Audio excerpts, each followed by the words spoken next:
নবাবের ডেগে সরিষার তেলের তেহারিটা আমার খুবই ভালো লাগে। তো সেটা আগে খাওয়া হয়েছে, কাচ্চিও খাওয়া হয়েছে। কাচ্চিটাও মজা লেগেছিল। কাচ্চি ২-৩ বার খেয়েছি। একবার খুবই মজা লেগেছিল, আর একবার হচ্ছে একটু ড্রাই লেগেছিল। কিন্তু তেহারিটা অলওয়েজ বেস্ট। আর আজকে নিয়েছি হচ্ছে এদের মোরগ পোলাও। তো মোরগ পোলাওটাও কিন্তু খেতে খুবই মজা লেগেছে।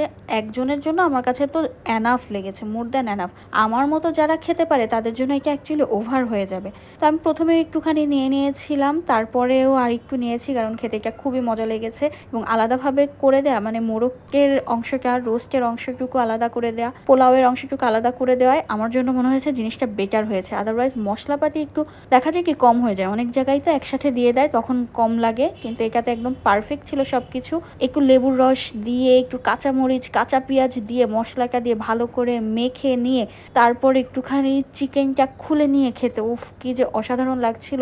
এবং টেস্টটা এত বেশি মজার ছিল যে আমি অনায়াসেই কিন্তু পুরা একটা বক্স খেয়ে ফেলেছি। কারণ আমি কিন্তু একা একা শেষ করতে পারি না যদি না মজা হয়ে থাকে। এটা মজা হয়েছিল দেখেই আমি শেষ করতে পেরেছি। এবং কাঁচা পেঁয়াজ, কাঁচামরিচ, শসা, লেবু দিয়ে খেতে পুরা পারফেক্ট একটা মিল ছিল, আলহামদুলিল্লাহ।